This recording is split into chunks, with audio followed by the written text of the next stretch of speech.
Downey Jr., after a 5-year break, is returning to Marvel, but before he did that, he actually turned down Ryan Reynolds. Well, I'm so glad you brought this up, because there was some talk about it, and I said, let's not. Celebrities have had enough of Ryan Reynolds and Blake Lively. Any words for Ryan, seeing as the next time we talk to him, he will be seeing them. I have nothing to say. They're dissing them, ignoring them, removing them from socials, and calling them out in interviews. I know what you're thinking. Is this just another video rehashing the same old stories? Trust me, you'll be shocked at what's been happening behind the scenes. They did a film with an absolute idiot of a cousin. Let's start with the first one on the list, Anna Kendrick. Hollywood's worst kept secret, Anna and Blake are anything but besties. And honestly, Anna isn't even trying to hide it anymore. Like a few times through Ryan on that film. Got it. And thought she seemed nice, and little did I know. Oh, she knew exactly what she was doing with that. And when Blake, clearly uncomfortable, tries to play it off with an awkward, let's spread out a little, Anna doesn't miss a beat and says, How quickly do you... Don't touch me. Geez, she said that with her whole chest. And the fact that Blake had to laugh through the pain, yeah, she felt that. All right, if you're suspicious of this being a stretch, look at this clip from their movie, A Simple Favors press tour, and tell me there's nothing going on. Anna, what does it mean to be working with Blake again? What are you talking about? That wasn't just an answer, that was a punch to the gut. That's the kind of reply you give when someone asks about your ex. And if we compare it to Blake's response, Blake, what does it mean to be back with Anna? Oh, it's the best. I'm so happy.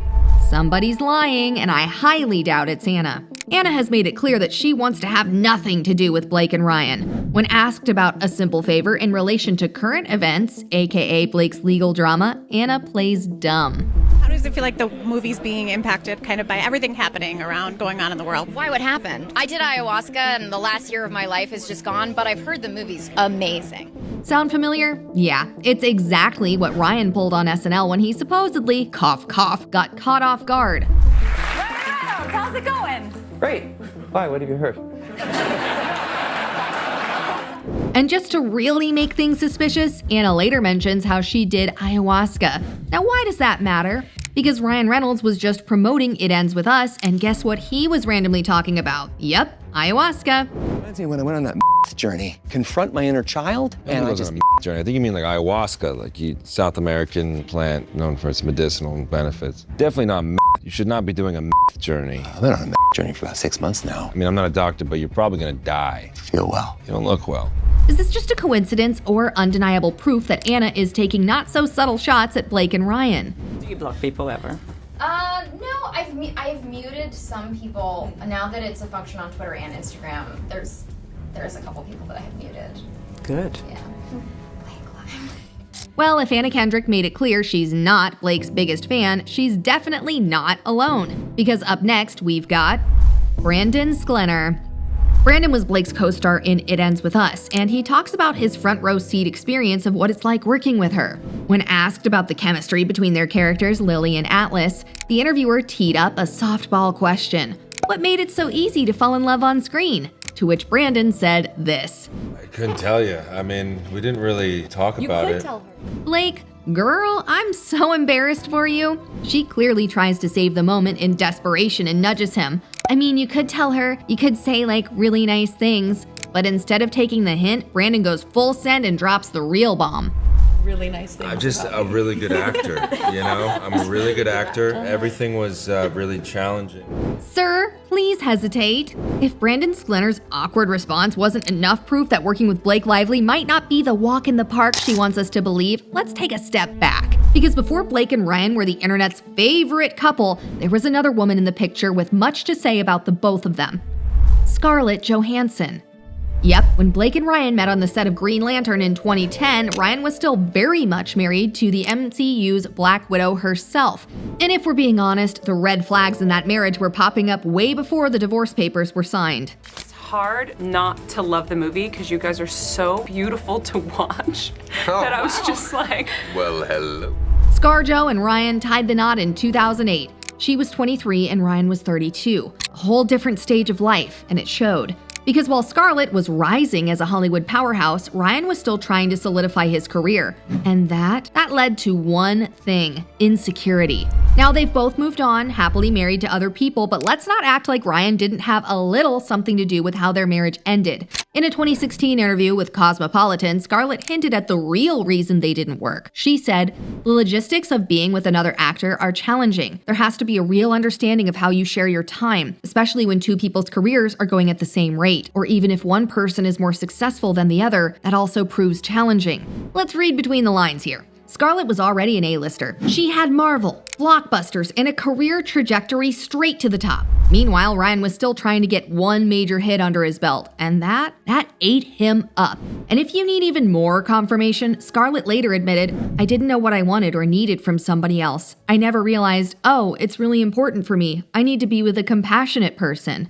We hear you, Scarlett. Because if there's one thing Ryan Reynolds can't handle, it's not being the center of attention. If Scarlett Johansson's subtle digs weren't enough to raise eyebrows about Ryan Reynolds, let's fast forward to a more recent controversy, one that involves Hugh Jackman and his ex-wife, Deborah Lee Furness. So Hugh Jackman ended his 27-year marriage to Deborah Lee Furness in September 2023. Not long after the split, he started hooking up with Broadway star Sutton Foster. Now, if you think this was some random post-divorce fling, think again. Hugh and Sutton actually worked together in a musical back in 2002, and while they denied any romantic involvement back then, Deb always had her suspicions. Well, surprise, surprise, her gut feeling was right. And now that the truth is out, Deb finally feels like she has closure. But guess who just had to hop on the wrong side of this? Blake and Ryan. Yep, instead of standing by Deb, the woman who got blindsided after nearly 3 decades of marriage, Blake and Ryan decided to side with Hugh. And honestly, that wasn't even the worst part, because Ryan and Blake both knew what was going on. That's right, according to sources, Hugh's good pals, Ryan and Blake, were aware of his relationship with Sutton before the divorce, but they chose to stay silent. And let's be real, Deb was never a huge fan of Ryan and Blake to begin with. Truth be told, it was always difficult for Deb to bond with Blake because they're so different, but she felt they got on just fine. And now, while Deb is keeping a low profile and focusing on her glow up, Blake and Ryan are out here dealing with their own mess, because let's not forget, the legal drama surrounding Blake's latest film forced both Hugh and Ryan to skip the Golden Globes this year. If you ask me, that's karma working overtime. Speaking of Hugh and Ryan's friendship, we always forget that their duo was actually a trio, and the missing piece? None other than Jake Gyllenhaal.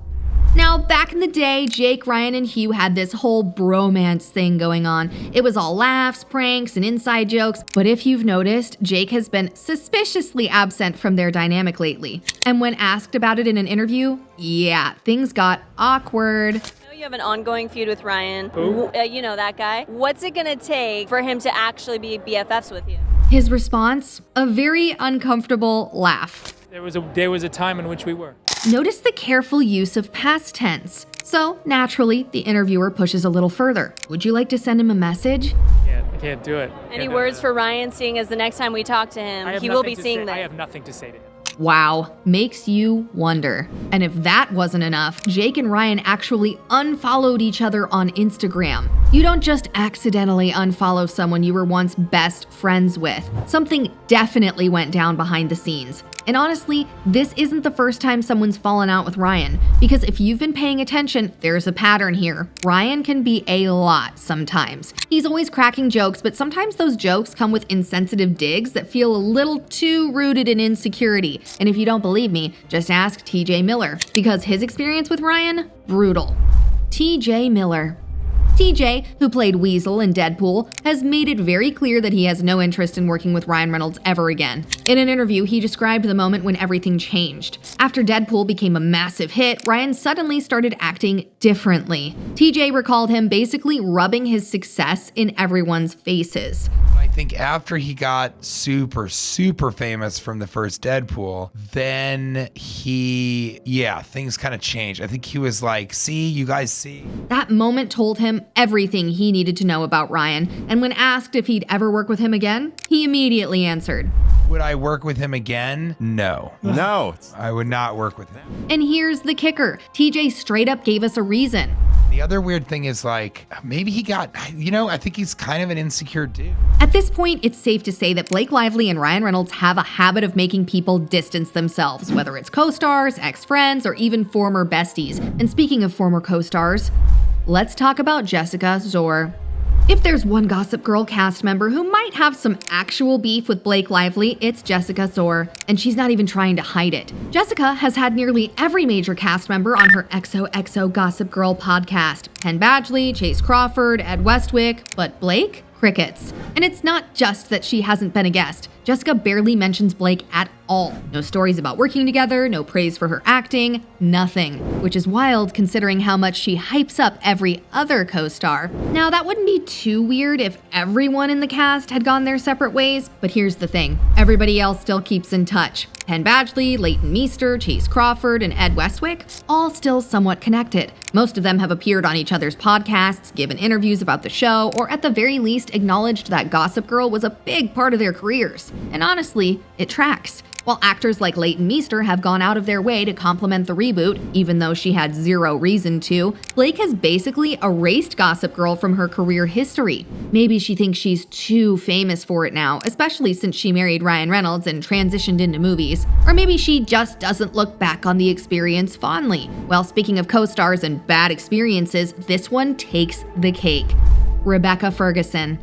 Rebecca and Ryan Reynolds starred together in the sci-fi thriller Life, and if you've ever wondered what their working relationship was like, well, let's just say Rebecca's answers tell you everything you need to know. We did a film with an absolute idiot of a co-star, and this human being was being so insecure and angry because this person couldn't get the scenes out. Oh. Ryan has a history of rubbing his co-stars the wrong way. Jake Gyllenhaal unfollowed him. TJ Miller called him insecure. The person would literally look at me in front of the whole crew and say, "You call yourself an actor, this is what I have to work with. What is this?" That is nasty behavior. In another interview for the movie Dune, she was asked which co-star would Rebecca want to be stranded in space with, and her answer was very telling.